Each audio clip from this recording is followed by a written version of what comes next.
Extrait de Solstice, tome 1, Insouciance de Zoé. Chapitre 1. Solstice. Nous voilà seuls à présent. Et vous tenez entre vos mains mon journal nommé Solstice. Je ne pensais pas que ce jour arriverait si vite. Ce journal contient toute mon âme, ma vie, mes espoirs, mes rêves, mes désirs, mais aussi mes cauchemars, mes craintes, mes pleurs, et j'en passe. Il en va de l'humanité et de son histoire. C'est pour vous dire combien sa valeur est grande. Si vous commencez à lire ce journal, je vous prie de le lire jusqu'au bout, car j'ai beaucoup à vous partager. Mon nom est Tamara Black. Chapitre 2. Ma vie. Ma vie, celle d'autrefois, était une banale routine. Je fréquentais un lycée de la grande ville chic de Lyon, en France, à 464 km environ de la capitale. La fille que j'étais ne me paraissait pas intéressante à l'époque. Je mesurais 1m72 pour 60 kg, j'avais la peau brune, les yeux noisettes et une chevelure couleur châtain, voire chocolat. J'étais âgée de 18 ans et je me sentais perdue. Et là vous vous dites, comme la plupart des jeunes à son âge. Et moi, je réponds qu'il est aisé pour nous de réduire les problèmes du monde à une simple généralité qui trouvera sa solution avec le temps. Le temps. Parlons-en. Si vous pensez, vous qui lisez mes mémoires, avoir tout l'avenir devant vous parce que vous êtes jeune et en bonne santé, retenez ceci. Les pires moments surviennent toujours quand on les attend le moins. Combien de fois avons-nous entendu ce vieil adage qui, croyez-en ma propre expérience, et on ne peut plus vrai. Chapitre 3. Le commencement. C'était la rentrée, le premier jour de mon année de terminale. Comme à chaque fois, on avait terminé un peu plus tôt pour reprendre 2 jours plus tard, car souvent, la plupart des nouveaux élèves n'étaient pas encore arrivés. Après avoir récupéré mes livres de cours, je repris le chemin de la maison. En route, je me rappelle m'être demandé ce qu'il adviendrait de moi si je trouvais quelque chose de passionnant à faire cette année, au lieu de rester prostré à l'instar de tous les autres. Le regard et la tête baissés, j'avançais en silence. Et quelques mètres plus loin, un magnifique journal à la reliure en cuir luisante à serrure cadenassée en argent se trouvait à mes pieds. Je le ramassai. Regardant aux alentours si personne n'était à sa recherche, j'attendis que quelqu'un se manifeste, mais ce ne fut pas le cas. Sans même réfléchir ni savoir pourquoi, je l'emportai avec moi. 2 journées passèrent, et nous eûmes enfin nos emplois du temps définitifs. Apparemment, un nouvel élève devait arriver sous peu. La semaine se passa néanmoins sans lui. Quant au journal que j'avais récupéré, je l'avais laissé au fond de mon sac. Je ne me décidai à le sortir qu'à la pause déjeuner, le vendredi de cette semaine-là. Son cadenas s'ouvrait sur simple pression. Calé confortablement sur le banc de la cour, je débutai ma lecture. Elle fut le commencement d'une avancée majeure. 1er avril 1653. La pension est calme et tout le monde est au lit. Je suis la seule éveillée, et je vous écris, cher journal, éclairé à la lueur d'une bougie. Aujourd'hui comme hier et hier comme aujourd'hui. Je n'ai rien d'important à vous conter, mais je continuerai à vous écrire pour oublier ma solitude. J'entends du bruit dans le couloir. Je vous laisse, cher journal. 5 avril 1653.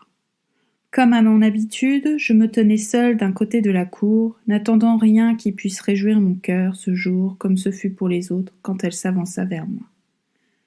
Elle se mit à ma droite et m'adressa au début pas un mot. Je fus au commencement intimidée. Puis tournant sa face vers moi et me souriant, elle me dit « Mon nom est Anne, mais j'ignore mon patronyme. Et vous » À ce moment-là, cher journal, les mots me manquèrent. J'ouvris la bouche, mais aucun son audible n'en sortit. La joie me ravit le cœur, c'est exactement cela. Toutefois, après m'être remise de mes émotions, je lui répondis « Mon nom est Louise, et tout comme vous, j'ignore mon patronyme. » Je lui souris à mon tour. Je sentis que mes instants de solitude allaient prendre fin. Vraiment, ce journal me parut étrange. De nombreuses feuilles avaient été déchirées au début, et son écriture datait du XVIIe siècle. Peut-être était-ce un journal de parade, inventé de toutes pièces. À ce moment-là, je me sentis moins coupable de sa lecture. À ce moment-là, je pensais vraiment qu'il avait été imaginé par quelqu'un de notre siècle. J'en étais loin. Chapitre 4. Aaron. 1 mois. Voilà le temps qu'il fallut au nouvel élève pour arriver dans notre établissement. Nous ne fîmes pas sa présentation, si bien qu'il passa presque inaperçu entre nous. Mais ce jour-là était différent des premiers jours durant lesquels il s'asseyait dans son coin, une capuche sur la tête.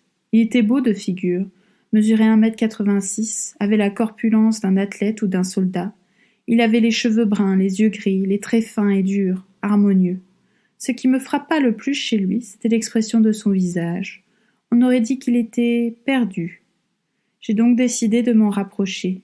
Durant la pause, je le vis assis seul sur un banc. D'un pas lent et assuré, je m'avançai vers lui. Que lui dire? Je l'ignorais. Tout ce que je savais à cet instant, c'est que je devais lui parler. Quand j'arrivai à sa hauteur, il ne leva pas la tête. J'ai mis un raclement de gorge. Rien. Un soupir. Pas de réaction. Il m'avait fallu 2 semaines avant de me lancer. Dis, excuse-moi, on est dans la même classe et comme tu es nouveau et que... comment dire, je suis disponible pour discuter un peu. Tu t'en sors dans le lycée? Tu arrives à t'y retrouver ou tu as encore besoin d'aide? Désolée. Au fait, moi c'est Tamara. Et toi? Autant dire que la dernière fois que j'eus une conversation aussi animée, c'était chez notre tante Diane, à la campagne. J'étais seule dans une pièce, parlant à moi-même. Très bien, j'ai compris le message. Je ne t'ennuie pas plus longtemps, lui dis-je découragée. Je partis en courbant l'échine. En relevant la tête quelques pas plus loin, je vis le visage d'Annabelle. Annabelle était une amie d'enfance, une jeune fille à la peau claire et aux longs cheveux châtains et raides. Elle s'était détournée de moi, il y a 4 ans, et s'était faite de nouvelles amies. Elle me regarda un bref instant de ses yeux bleus, comme désolée, avant de reporter son attention sur ses compagnes. L'échec de mon rapproche avec Aaron se fit plus lourd sur ma conscience quand je l'aperçus. Je détournai à mon tour mon regard d'elle, pris une longue inspiration et expirai pour repartir quand « Aaron ! Moi c'est Aaron !» La voix dont j'attendais qu'elle se manifeste quelques minutes plus tôt s'adressa à moi. Lentement, je me tournai pour faire face à mon interlocuteur. Il me fixa. Il se leva et vint à moi. « Tu m'as proposé de me faire visiter le lycée ?»« Oui, bien sûr. »« Merci. Rien de plus, rien de moins. » Chapitre 5. Lien. 2 mois s'étaient écoulés depuis la rentrée, et 1 mois séparait ma première discussion avec Aaron, de ce jour dont je me souviens. On se parlait peu, mais on passait notre temps au bahut ensemble. Peut-on dire que c'était une bonne chose? Certainement. Je n'étais plus seule. Peut-on dire que l'on était amis? Peut-être. Je ne connaissais pratiquement rien de lui.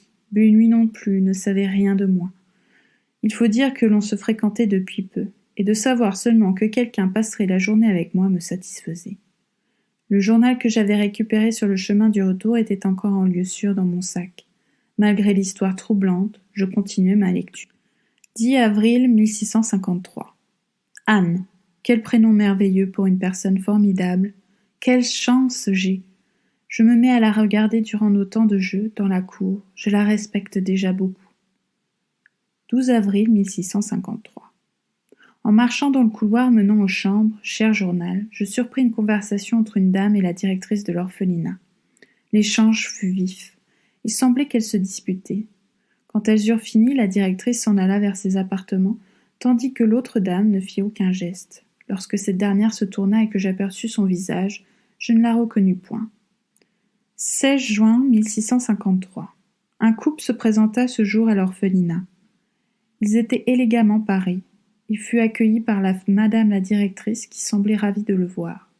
Le soir même, on apprit au réfectoire que notre camarade Anne avait été adoptée par ces braves personnes.